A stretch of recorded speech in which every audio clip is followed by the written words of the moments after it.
Anda kerja di perusahaan, teman-teman ada yang di Pertamina, ada yang di yang lain. Kalau Anda nggak ikuti petunjuk, kan pekerjaan tidak akan berlangsung dengan nyaman, kan? Kalau Anda nggak ikuti aturannya, bagaimana bisa mengerjakan petunjuk itu dengan nyaman? Maka apalagi hidup yang kompleks. Kata Allah, sejak Adam saya turunkan, sudah ada petunjuk kehidupan, saya namakan dengan hudan. Anda ikuti petunjuk ini, maka langsung jaminan dari Allah, semua yang Anda jalani dalam hidup, pasti saya jamin senang dan tenang. Petunjuk ini disebut apa? Hudan. Nah, agak cepat. Di setiap masa, Nabi Adam selesai hidupnya, generasi kemudian berkembang, datang lagi Nabi Nuh, sampai ke Nabi Muhammad SAW. Perhatikan baik-baik. Setiap berganti generasi akan turun hudan sesuai dengan kebutuhan masyarakatnya pada saat itu. Baik, Nabi Musa menerima kitab apa namanya? Nabi Musa Taurat. Taurat disebut hudan dalam Al-Quran.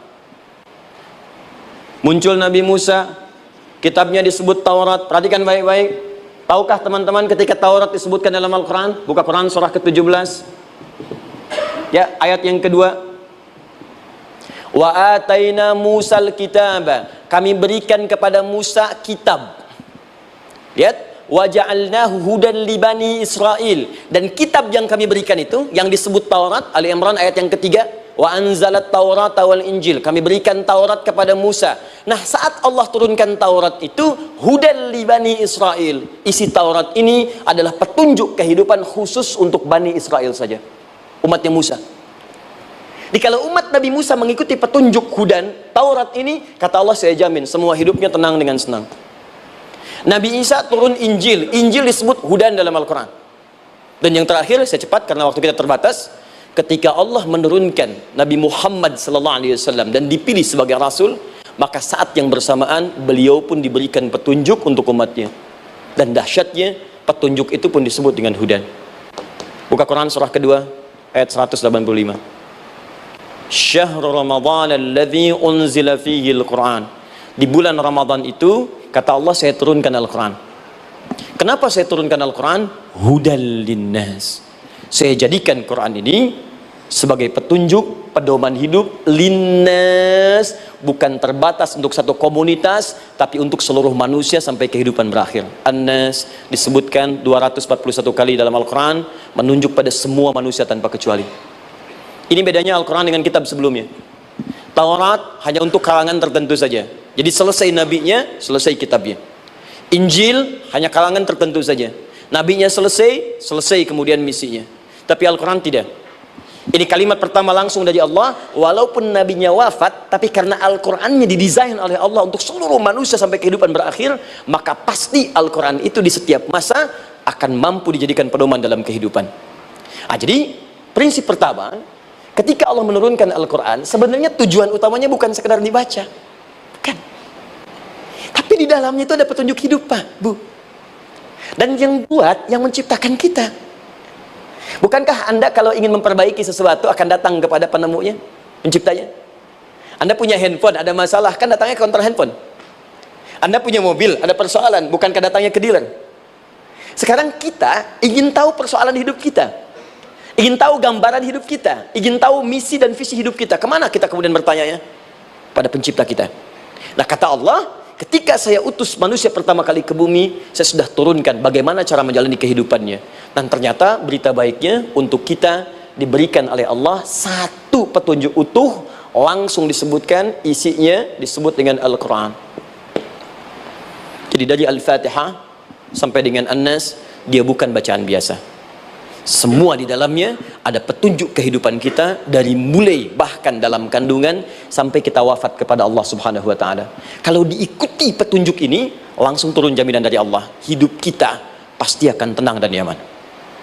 Saya bacakan cepat ya, tapi nggak usah ditulis. Nanti kalau teman-teman agak terlambat mengikutinya, Anda buka kembali rekamannya, Anda boleh runtutkan kembali. Saya baca cepat saja, dan ini insya Allah Anda hanya akan temukan dalam Al-Quran.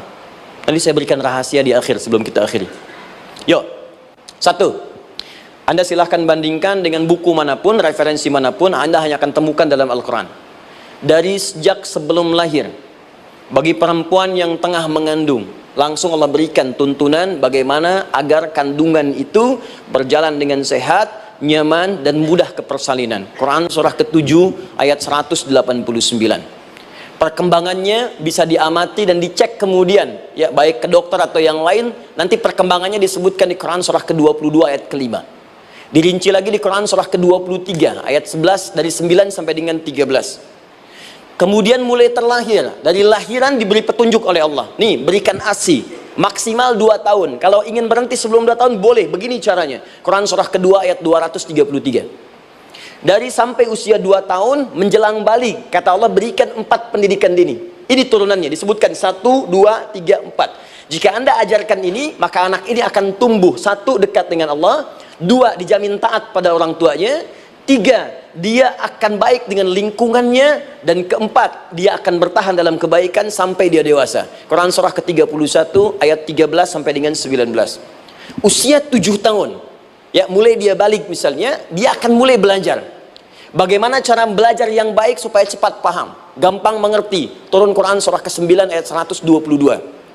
Amalannya di Quran surah 96 ayat yang pertama. Kemudian rinciannya diturunkan di Quran surah kedua ayat 282 di ujung ayatnya. Lalu bagaimana mencari sekolah yang bagus, majlis yang baik, guru-guru yang baik, diturunkan Quran surah ke-58 ayat ke-11. Dicontohkan tentang Maryam dan Nabi Isa alaihissalam di Quran surah ketiga ayat 35 sampai dengan 37. Naik lagi, dia mulai dewasa, ya, mulai bergaul, bahkan kadang-kadang merantau, punya tempat komunitas berbeda. Bagaimana supaya dia bergaul tidak terpengaruhi lingkungan yang tidak baik. Maaf ya, kadang-kadang ibu yang sudah mengandung, melahirkan, ayah mencari nafkah, tiba-tiba anak pergi bahkan ke kampus, ke sekolah, dapat teman yang gak bagus, pulang-pulang mengecewakan Anda. Dan bagaimana menemukan tempat-tempat yang baik untuk bisa menjaga perilaku anak ini? Ditemukan nanti di Quran surah ke-49 ayat ke-13-nya. Dirinci perkembangannya di Quran surah ke-12 Yusuf ayat 2 sampai dengan ayat 29-nya. Sampai ketika dia akan mulai kemudian menikah. Kata Allah, pilih pasangan yang baik dengan ta'aruf, berikan mahar yang sempurna. Quran surah ke-4 ayat ke-4. Kemudian dia mulai menikah. Kata Allah, sebelum menikah, pelajari dulu fikih nikah. Banyak orang yang menikah tapi karena tidak belajar tentang persoalan rumah tangga, apa yang akan terjadi di rumah tangganya. Detil Pak, Bu. Kata Allah, ini kalau kamu berbuat begini akan ada miskomunikasi. Kalau ada miskomunikasi, persoalannya akan begini, solusinya begini. Maka diturunkan dasarnya di Quran surah ke-30 ayat 21, detilnya di Quran surah ke-4 ayat 34 sampai dengan 35. Paling kiri sebelah atas sampai dengan ke tengahnya. Anda berlanjut, diterangkan oleh Allah, hei, tugas suami saat mulai pertama kali menikah, maka tugas yang pertama siapkan untuk mencari nafkah. Bagaimana caranya ya Allah? Diturunkan oleh Allah. 1, jangan takut kehilangan rezeki. Jangan pernah mencuri, jangan pernah ngambil punya orang, karena punya kamu akan saya berikan sempurna. Kamu ngambil punya orang, maka kamu akan menyulitkan diri sendiri. Itu akan dikembalikan pada yang berhak. Ya, turun Quran surah ke-51 ayat 22. Dirinci, begini cara nyarinya. Quran surah kedua ayat 168. Kalau Anda ingin cepat baru bergerak, rizkinya sudah dapat. Quran surah kedua ayat 172. Ada yang dahsyat, dia belum keluar, rizkinya yang mendatangi dia. Jadi nanti di Al-Quran ada 8 jenis rizki. Di antara yang paling hebat, ada yang belum Anda datang, rizkinya sudah menjemput. Ada orang mendatangi rizki, ada rizki mendatangi dia. Contoh, Al-Imam Asy-Syafi'i sedang berdiskusi dengan Imam Malik, gurunya. Kata Imam Asy-Syafi'i, Syekh, rizki itu mesti saya cari dulu, baru kita dapat. Kata gurunya, ya Syafi'i, ada rizki yang cukup kita beramal dekat kepada Allah, dia akan datang tanpa kita cari dengan ikhtiar manusia. Kata Syafi'i, mustahil. Kata Quran kan kita kerja dulu, baru datang. Kata Imam Malik, gurunya, kamu yang belum sampai, kita amalkan ini, rizki datang. Maka berhenti sampai di situ. Imam Syafi'i pamit. Di jalan tiba-tiba beliau mendapati ada panen anggur, Pak, Bu. Terus dipanggil sama yang punya kebun. Ya, pemuda, katanya, sini, mau bantu nggak? Kalau kamu bantu, kami berikan anggurnya. Maka beliau bantu, panen, petik, sampai setelah selesai diberikan anggur yang besar-besar, hanum. Senyum, senang beliau. Ternyata senangnya bukan karena dapat anggur. Senangnya karena merasa pendapatnya benar. Kalau saya nggak bantu panen ini, nggak akan dapat saya anggur. Cuma karena saya bantu, saya diberi ini. Maka rasa senangnya inilah dibawa kemudian kepada gurunya, ingin laporan. Tapi perhatikan adabnya. Dia tidak mengatakan, guru, nih saya benar, kalau saya nggak ikut panen, nggak dapat saya ini. Perhatikan kalimat Asy-Syafi'i. Guru, tadi saya di jalan, dipanggil oleh pemilik kebun, ikut panen anggur. Begitu saya bantu, saya diberikan anggur ini. Beliau tekankan dengan kalimat yang kencang pada kalimat, begitu saya bantu, saya dapat anggur ini. Imam Malik tersenyum mengatakan, Masya Allah Syafi'i luar biasa. Ini siang begitu panasnya. Tadi saya mau keluar ngajar, terfikir di benak saya, Allah kalau ada anggur yang besar-besar, enak rasanya. Tiba-tiba kamu datang bawa anggur. Jadi Imam Syafi'i kerja dapat sesuatu, Imam Malik terfikir sesuatu, datang rezeki. Itu ada di Quran surah ke-7, teman-teman, ayat ke-96, paling kanan sebelah atas di mushafnya. Baik, teruskan dulu. Ya, Anda dalam mencari kerja, ingat, kalau Allah yang sampaikan pasti terjadi. Jangan dikira mudah. Kata Allah akan ada persaingan, akan ada kadang-kadang singgungan, akan ada tantangan. Maka mulai petakan tantangan apa yang akan Anda lalui saat Anda mulai mencari nafkah itu. Maka turun Quran surah kedua ayat 214, paling kanan sebelah bawah. Am hasibtum an tadkhulul jannata. Hei, apa kamu mudah begitu saja mengira akan sukses dalam pekerjaanmu? Bahkan bisa diartikan surga, ingin masuk surga. Walamma ya'tikum mathalul ladzina khalau min qablikum. Sebelum engkau diuji seperti orang sukses dulu pernah sukses. Lihat mereka. Nggak ada orang sukses yang instan. Cuman balikan telapak tangan dapat, tidak. Kata Allah, lihat orang-orang dulu. Lihat orang-orang hebat dulu. Bagaimana mereka bisa kaya, bisa sukses, bisa punya posisi. Masat umul ba'sa. Petakan olehmu tantangan apa yang akan dihadapi saat engkau bekerja itu. Satu, kata Allah, ba'sun. Ada yang ringan. Ya, ba's. Ba'sa jama' dari kata ba'sun. Dua, dara'. Ini sudah menengah, jama' dari kata durun. Tiga, zilzal. Ini yang paling tinggi puncaknya. Jadi kalau Anda sudah mendapatkan ini, yakinlah, berarti Anda akan mendapatkan posisi yang tinggi. Karena mustahil orang besar diuji dengan ujian yang kecil. Zilzal, ini bagian ketiga. Ba'sa, ba'sun, mulai. Kira-kira tantangan-tantangan ringan apa saja yang akan Anda hadapi? Ya, kalau saya contohkan misalnya dengan contoh yang lain singkat, Anda mau ke masjid, ingin konsisten, mulai hijrah, ingin dekat dengan Allah, tiba-tiba yang tadinya nggak mau ke masjid, mulai ke masjid, diuji dengan hujan. Hujan kecil, rintik-rintik, shower. Begitu hujan, orang Arab mengatakan kalau hujannya bisa lewat tanpa payung pun, orang Arab mengatakan la ba'sa. La ba'sa ini ringan. Orang kita sambungin, labas. Dari bahasa Arab lewat. Nah, jadi kalau Anda mau berangkat nih, siap bekerja, siap hadapi tantangan, baru mau lewat hujan kecil, berarti itu tantangan kecil kita lewati. Macet, petakan, cari jalan yang kemudian sempurna, jalan yang kosong, buka Google-nya, buka Waze-nya, buka map-nya, cari. Jadi kalau pada yang kecil aja belum kita lewati, bagaimana mendapatkan yang besar? Anda mau ke masjid, dikasih hujan kecil, mau berangkat gak jadi. Papa, kenapa nggak jadi? Hujan mah, kan ada payung. Takut riak. Setelah itu dara. Maaf, tantangan fisik. Kadang-kadang mulai ke fisik, mulai mengganggu. Ya, maaf, dirincikan kemudian oleh Al-Quran. Turun Quran surah ke-21, ayat 87 sampai 88, kisah Nabi Yunus alaihissalam. Yunus beraktivitas, bekerja, bukan berarti nggak ada tantangan. Kadang-kadang dibawa, kadang-kadang diusir, kadang-kadang Anda dapat misalnya proyek, kadang-kadang sudah mulai masukkan tender, tiba-tiba gagal, diserobot orang, kadang-kadang orang yang dapat, Anda yang ngajukan, itu biasa. Kata Allah itu biasa, bukan cuma Anda, yang lain pun ada.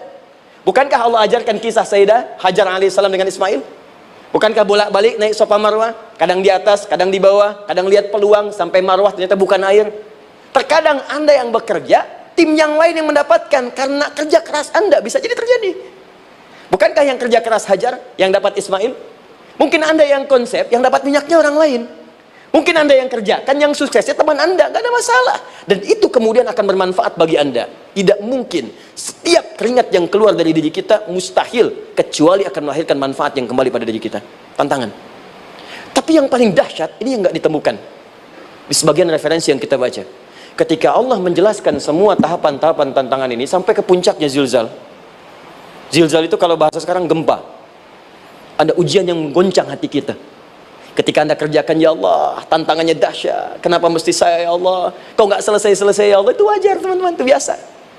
Kata Allah, orang dulu saja mengatakan, mata nasrullah, kapan ini selesai? Berbahagialah kalau teman-teman sudah mendapatkan tantangan puncak yang paling tinggi ini. Ini artinya Allah sedang mempersiapkan Anda menjadi orang besar di kemudian hari. Dan cara mengatasinya diturunkan Quran surah ketiga ayat 142, paling kiri sebelah atas. Perhatikan dahsyatnya. Yang pertama diterangkan tantangannya, yang kedua dijelaskan cara mengatasinya. Saya mau berhenti sampai di titik ini, nanti saya terangkan cara berinteraksi dengan Al-Quran. Ya, perhatikan baik-baik. Kata Allah, jika kelak engkau sudah bisa memetakan tantangan ini, maka siapkan solusi untuk mengatasinya. Ayatnya dibuka dengan kalimat yang sama persis. Saya pernah sampaikan teori ini di 2 perusahaan besar di Indonesia. Yang pertama, ada salah satu perusahaan, karena ini direkam saya nggak sebutkan perusahaannya, perusahaan otomotif besar, sedang turun gratis, kemudian juga ada inflasi yang tinggi. Terus saya terangkan teori Quran. Dia praktekkan berhasil, Pak. Padahal saat itu saya presentasi di depan non-muslim. Non-muslim. Sales-sales se-Indonesia dikumpulkan, saya bedah tentang ini. Dan mereka berhasil. Sampai sekarang naik lagi.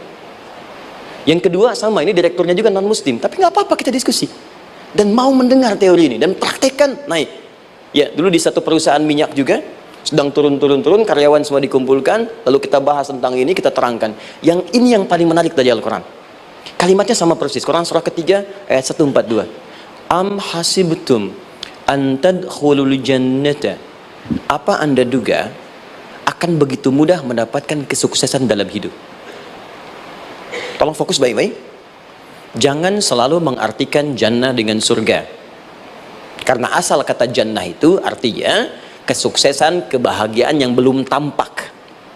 Surga, kenapa disebut dengan jannah? Karena itu puncak kebahagiaan kita yang belum nampak sekarang. Ya, saya kasih rahasia ya. Ini antara kita saja nih. Kalau ada kata jim dengan nun di depannya, itu pasti tidak nampak, tersembunyi. Apapun tambahannya. Ya, misal, jin kenapa disebut dengan jin? Karena memang ketika diciptakan, dia tidak tampak, tersembunyi. Lawannya ins, karena itu kita disebut ins, karena saat lahir kita tampak. 18 kali disebutkan dalam Al-Quran. Ya ma'syaral jinni wal ins, wa ma khalaqtul jinna wal ins. Jadi jin disebut jin karena memang fitrahnya tersembunyi, nggak nampak. Jadi kalau ada jin melakukan penampakan, itu jin sedang kena masalah, sedang keluar dari fitrah. Sama dengan manusia, harusnya tampak. Jadi kalau ada manusia yang senang sembunyi-sembunyi, dia sama dengan, bukan saya yang bilang, sedang punya masalah. Ke kantor sembunyi-sembunyi, hati-hati Pak Alfian tuh. Biasa ada pintu depan, masuk pintu belakang. Suami di rumah buka WA sembunyi-sembunyi, Bu hati-hati tuh. Pulang lewat pintu belakang, berarti sedang punya persoalan dalam hidup. Setiap ada jim dengan nun, pasti tersembunyi. Ibu punya janin, rahim, dalam rahim ada janin. Kenapa disebut dengan janin? Jim, nun, ya, nun. Karena sosok itu belum nampak dalam pandangan kita. Nanti kalau sudah lahir, baru tampak. Jannah, kenapa disebut jannah? Karena belum tampak dalam pandangan kita. Nanti kelihatan. Karena itu dalam Al-Quran, kata jannah itu tidak dikhususkan dengan surga. Tidak dikhususkan dengan surga. Kadang-kadang menunjuk aspek kesuksesan yang belum tampak. Anda mau ngubur minyak, minyaknya belum tampak. Belum kelihatan. Anda mau kerja, ya hasilnya kan belum tampak, baru ikhtiar sekarang. Karena itu orang Arab disebut kaya kalau mereka mendapatkan kebun yang tak tampak sebelumnya. Kebun anggur, bukan kurma, kalau kurma banyak. Kebun anggur, ada apel, ada jeruk, sampingnya ada sungai-sungai, disebut dengan jannah. Ya, kalau punya unta, nggak kaya di Arab, biasa. Karena yang kelihatan padang pasir, unta, hitam, merah, biasa. Tapi kalau sudah punya kebun, kebun anggur yang sulit di padang pasir ada kebun, itu baru disebut kaya. Karena itu orang Arab kadang mengartikan jannah dengan aspek kesuksesan yang belum tampak. Diartikan dengan kebun anggur, kebun apel, dan macam-macamnya. Perhatikan, am hasibtum an tadkhulul jannah. Apa Anda duga ingin sukses itu begitu mudah? Sukses jadi tidak. Walamma ya'lamillahu alladhina jahadu minkum wa ya'lamas sabirin. Perhatikan baik-baik. Sebelum Allah memastikan pada diri Anda terdapat 2 hal yang paling utama untuk mengatasi tantangan tadi. 1, jahadu, kesungguhan, serius. Jadi kalau mau sukses mesti serius, kerja serius, cintai pekerjaan Anda, ya, belajar anak-anak serius, pastikan belajar dengan serius. Jangan cuma anak-anak duduk paling belakang, nggak pernah nanya, kadang ngantuk, pulang, ujian, besoknya mau ujian baru belajar, ya, sistem SKS, sistem kebut. Ya kadang-kadang sejam, Bu, Pak. Saya pernah ada orang di luar ngadu waktu di Libya, Ustaz, gimana ini orang Indonesia? Kenapa? Saya belajar 3 bulan, besok mau ujian. Teman antum orang Indonesia pinjam catatan saya baru semalam, dia dapat 8, saya 7,5. Saya bilang, Anda belum tahu sistem SKS itu. Baik ya. Tapi itu bukan solusi. Begitu ujian selesai, ilmu lupa. Itu poinnya. Jadi kalau hanya sekedar ilmu dipakai untuk ujian, pada prakteknya nggak akan terpakai.